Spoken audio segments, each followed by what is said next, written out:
E aí, pessoal? Bem-vindos a mais um dia na nossa vida de nômade.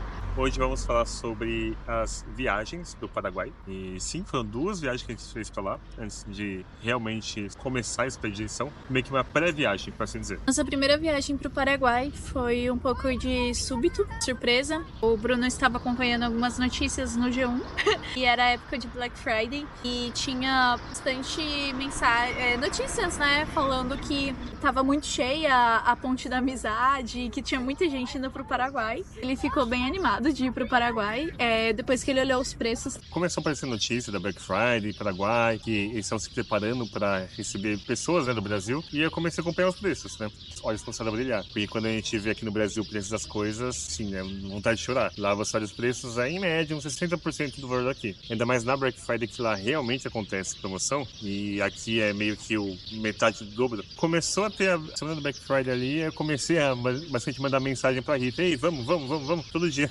Falando, vamos. Pô, ele literalmente me atormentou durante essa semana, porque ele queria muito ir, só que a minha voz racional falava que não era o momento, porque nós não tínhamos planejado para ir em novembro e nós iríamos em casa em fevereiro, e seria uma viagem com a minha família e tudo mais. Então eu tava bem animada pra ir em fevereiro, mas não pra ir assim de supetão, em cima da hora e tudo mais. Mas ele tava assim me convencendo, falando horrores, assim, que nossa, nós íamos comprar 72 computadores pelo preço de um, sabe? Então isso ficou martirizando lá na minha cabeça. Fui jantar com uma amiga minha, nós temos esse hábito, né, de jantar, e lá tinha uma moça que lia runas. E aí eu cheguei lá pra essa moça e ela falou, né, mentaliza uma pergunta que você queira fazer para as runas. E eu mentalizei sobre essa viagem, que eu deveria dar o braço a torcer e fazer realmente essa viagem com o Bruno. Eu vou até pedir para ele colocar um pedacinho dela lendo a runa. E assim, não falei nada para ela sobre, só que ela tirou a carta do viajante e ela falou que a minha pergunta se dizia respeito a uma viagem. Eu deveria fazer essa viagem, porque essa viagem poderia abrir portas para mim. E foi nisso que eu pensei, putz, então eu vou viajar com o Bruno pro Paraguai. Era à noite, ela mandou uma mensagem pra mim, vamos para o Paraguai amanhã. Foi essa história. Ele nem deu contra, na verdade, né? Ele pegou e falou assim, vamos, porque ele tava querendo ir. E já era o fim de semana da Black Friday, né? Então a gente tinha que ir na semana, não tinha basicamente como, já tava acontecendo, né? Já tava acontecendo a Black Friday lá. Exatamente. Pra dar um contexto, antes de chegar realmente na viagem, a gente tinha pensado em ir pro Paraguai antes da nossa viagem principal por 2 motivos. O primeiro foi porque nós precisávamos comprar os insumos que nós íamos precisar pra viagem, como computadores e tudo mais. E pra criação de conteúdo também. Mas a gente precisava comprar essas coisas. Eu queria fazer uma viagem com os meus pais. Então, era ótimo. Juntava o útil ao agradável essa viagem, porque eu conseguiria ter uma viagem muito bacana com os meus pais. E a gente teria tempo para se programar, para guardar dinheiro, para poder comprar as coisas no Paraguai. Aí a viagem pro Paraguai na Black Friday foi meio assim, sem planejamento nenhum, não sabia nem onde ia ficar. A gente decidiu em 24 horas. A gente despachou a Carice e a Meg pra mãe da Rita, né, que, enfim, dá pra levar elas nessa viagem sem um planejamento. A gente simplesmente jogou as coisas no carro. Logo depois do trabalho, a gente foi direto pro Paraguai. Eram 8 horas de viagem e 1000 km, a gente de carro. Não, eram 12 horas de viagem. 12 horas de viagem. Assim, parando dá umas 14 horas, né? Não dá pra ir direto sem parar. Então dá umas 14 horas. Eram 12 horas de viagem. Mas dá umas 14 horas, assim, parando, né? Só que o contexto foi que a gente saiu logo depois do trabalho. Então, pensa aí, 6 horas, a gente parou de trabalhar, até organizar as coisas e tudo mais, 7 horas da noite. 7h30, por aí, A gente pegou bastante trânsito também. Em São Paulo, né? Sempre, normal, todo dia. Então a gente tava dirigindo já 8 horas. Aí eu e a Rita trocamos de direção ali. Basicamente ela pegou até Castelo Branco, depois trocou comigo, mas aí já não tá aguentando mais. No meio da viagem, desse percurso, a Rita já ligou para uns hotéis para ver se achava lugar para dormir. De um lugar, fomos para lá. Um contexto de horário, a gente chegou no hotel, eram umas 2 horas da manhã, mais ou menos. Era um hotel, assim, bem beira de estrada mesmo, sabe? Não tinha nenhuma comodidade, a gente nem se preocupou com isso, porque a gente só precisava de um lugar pra dormir. Sim, e quase que o carro não quase entra. o carro não entra, exatamente. A gente colocou acho 2 dedos pra entrar o carro na garagem. Mas entrou, o que importa. Dormimos, acordamos, comemos o café da manhã que eles ofereciam lá. 9h30, mais ou menos, a gente caiu na estrada de novo pra ir até o Paraguai direto. A Black Friday acabava, teoricamente, no sábado. E isso já era sexta-feira. Então a gente precisava chegar lá o quanto antes pra se preparar pra pelo menos conseguir pegar um pouco das ofertas que tinham. Nós pensamos que eram mais ou menos umas 6 horas de viagem, né? De Maringá até a cidade de Oeste. Nós pensamos que chegando umas 4 horas da tarde lá, a gente ia conseguir aproveitar alguma coisa ainda da sexta-feira. Só que nós não sabíamos que lá as coisas fecham muito cedo. Sim. Então quando a gente chegou lá, já não tinha mais nada aberto no centro. Nós não tínhamos lugar para fazer câmbio, nós não tínhamos dinheiro, nós não tínhamos cartão. Assim, tipo, o que a gente tinha era Pix. E aí o Bruno tinha visto que aceitavam Pix, mas não aceitavam Pix próximo aonde a gente estava hospedado. Então a gente não tinha nem como comer. Sim, é porque eu tinha comentado com ela que aceitava Pix, só que ela entendeu que era em qualquer lugar. Mas não, era só nas lojas específicas, enfim, as famosinhas aceitavam Pix. Agora, se você quer comer uma marmita, não aceita Pix. Aí realmente tem que ser o dinheiro deles lá, o dólar. Até sexta-feira, a gente se acomodou lá no Airbnb. Fomos caçar câmbio pela cidade, mas não tinha mais nada. Inclusive, é um dos conselhos que a gente deixa em relação a isso do Paraguai, é que tudo fecha muito cedo lá no centro. Tipo, é um 2 fervo de horas. manhã, mas a partir das 2 horas da tarde, o pessoal já começa a fechar.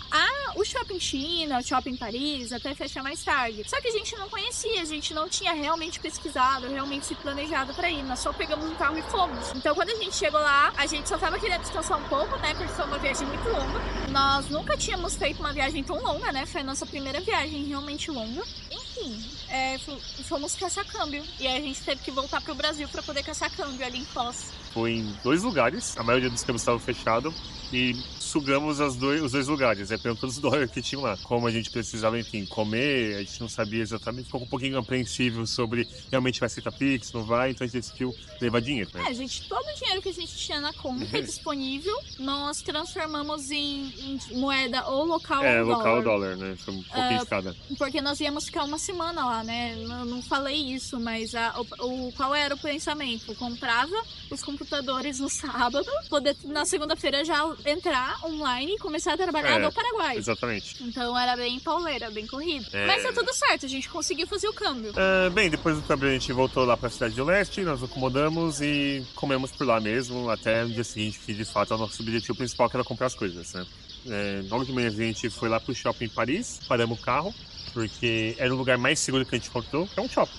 E fomos a pé caminhando pra ali, né? Porque lá você consegue caminhar bem. E fomos caçar o preço das coisas, analisar no shopping China, depois no Anicei, depois, enfim, tem várias lojas lá. Pra caçar preço do notebook, principalmente. Né? A gente também viu celulares, mas o foco mesmo era notebook. Nisso, a gente foi em algumas lojas um pouco menores, né? Curiar, né? Vamos ver quanto tá o iPhone aqui, comparar com o Brasil, né? Só por curiosidade. E assim, a gente viu umas lojinhas pequenas, achou o preço legal. E tinha aqueles carinha que, igual na 25 de março, que fica chamando a gente, né? Meio que puxando a gente pras lojas. E eu dei corda. Você quer Apple? Você quer Apple? Você quer Exatamente. Apple? E eu dei corda, porque eu tive uma experiência boa lá no 25 de março. Que o cara me puxou pra uma loja e a loja...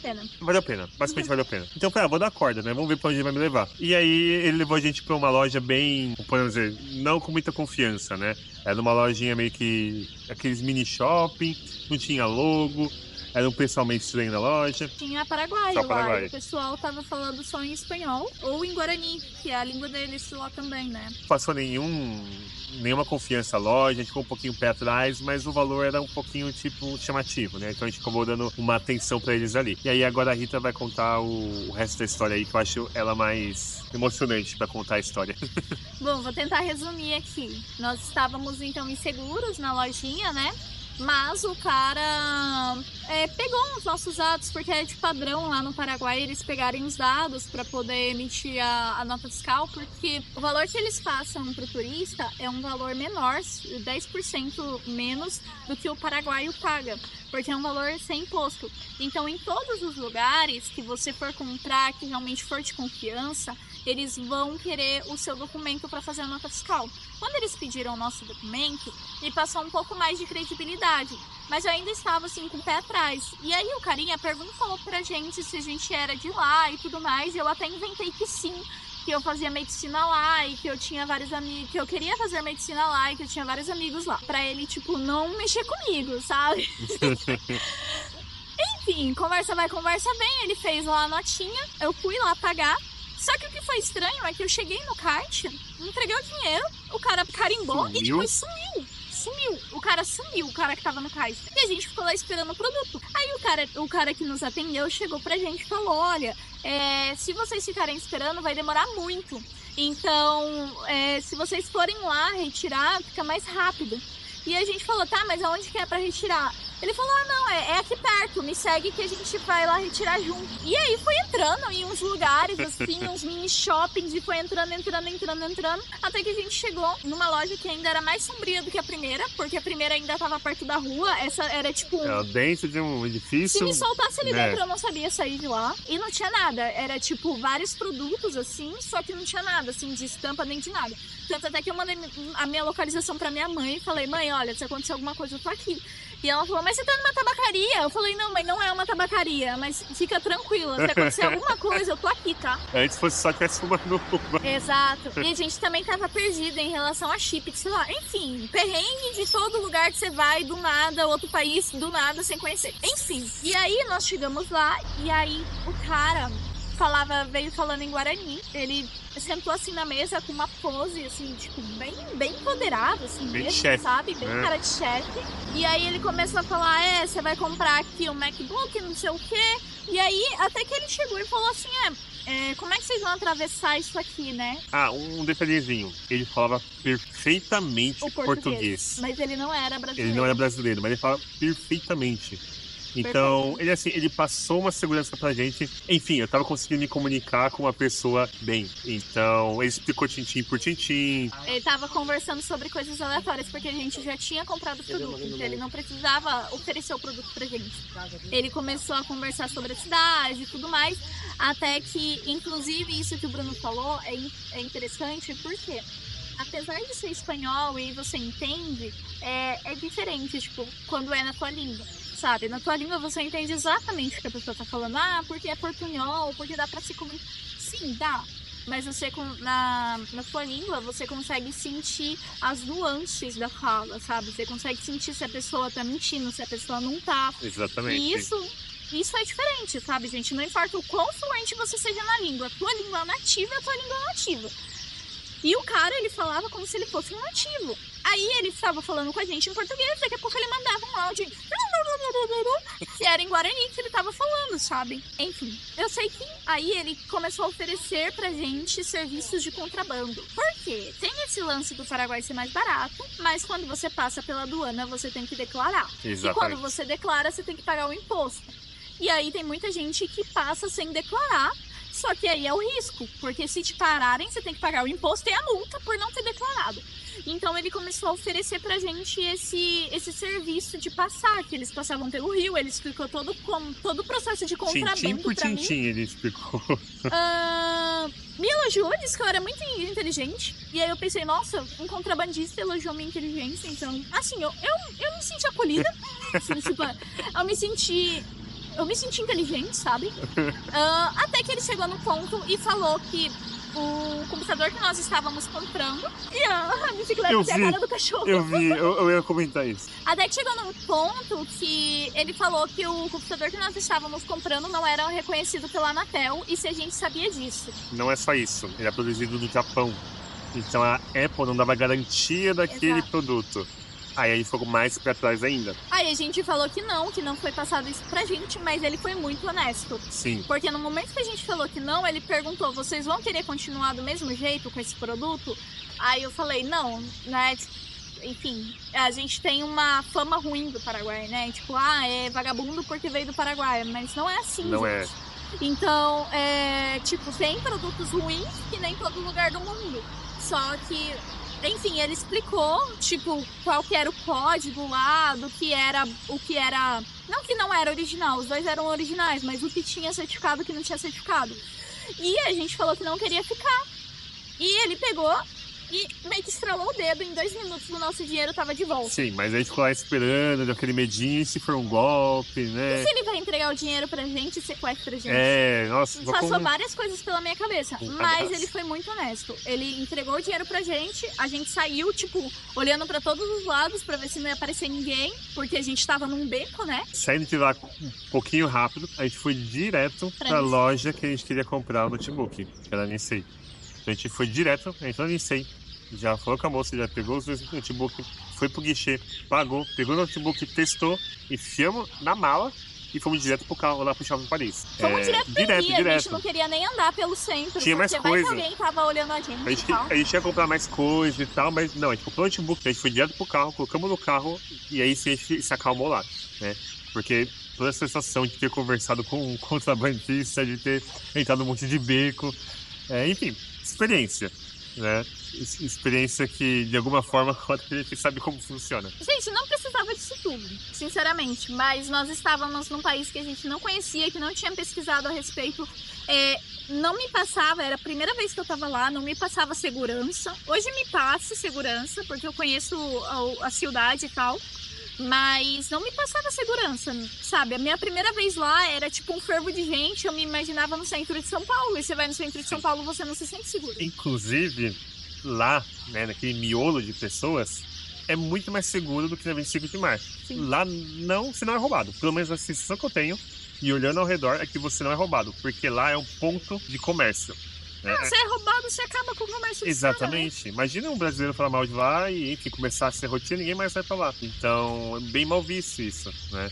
E assim, a cidade gira em torno do comércio, sabe? Você respira comércio lá. Exatamente, exatamente. Você afasta um pouco da cidade, parece que você tá em outro lugar, assim, sabe? Você afasta um pouco ali do centro, parece que você tá num extremo interior de, sei lá, do Brasil, assim. A mentalidade que eu tenho é no interiorzão de Goiás, sabe? Essa é a impressão que dá quando você se afasta um pouco da cidade.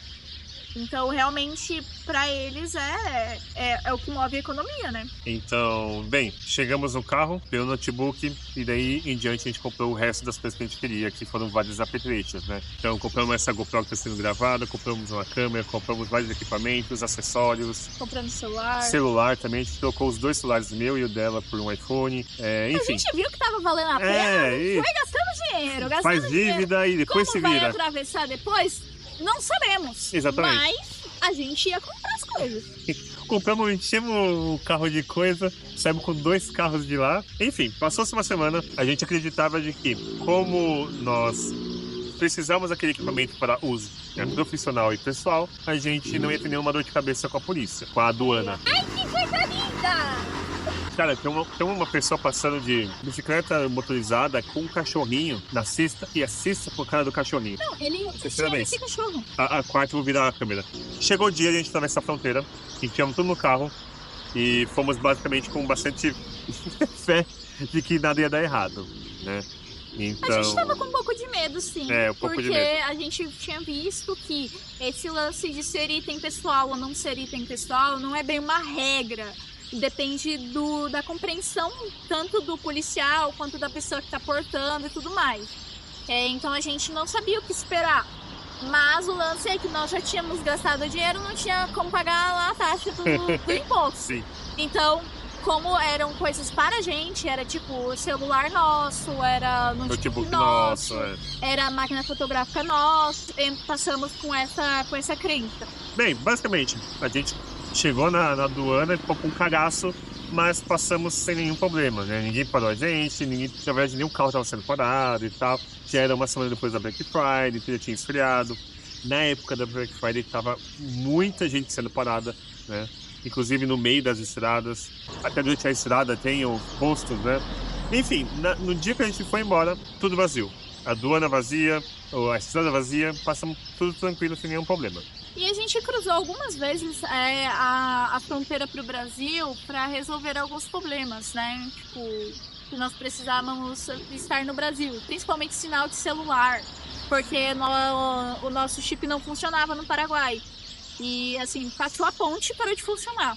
Então nós cruzamos algumas vezes E a impressão que fica é que ainda assim é pouca fiscalização. Colocaram muita coisa na nossa cabeça de tipo, eles vão te parar, eles vão cobrar uma multa, sabe? Vocês vão Sei preso. lá, né? Vai ser rastreado. Nossa, tipo, Não. se você falar que aí tem pessoal, eles vão olhar no seu computador pra ver quando você fez a ativação, pra tipo, falar que não é item pessoal. Cara, um monte de paranoia, sinceramente. Eu acho assim, quem não deve não teme. A gente não tava comprando pra revenda, nem nada do gênero. Então, se você tiver com planos de ir pro Paraguai, vai na paz, vai na tranquilidade. Porque esse medo só atormenta a gente. Você fica com um cagaço e às vezes você nem tá devendo nada e fica com esse cagaço de atravessar, sabe? Essa primeira viagem no Paraguai foi isso, compramos nossas coisas, passamos sem nenhum problema, conhecemos um contrabandista lá, uma experiência aí enriquecedora, vamos lá pro resto da vida.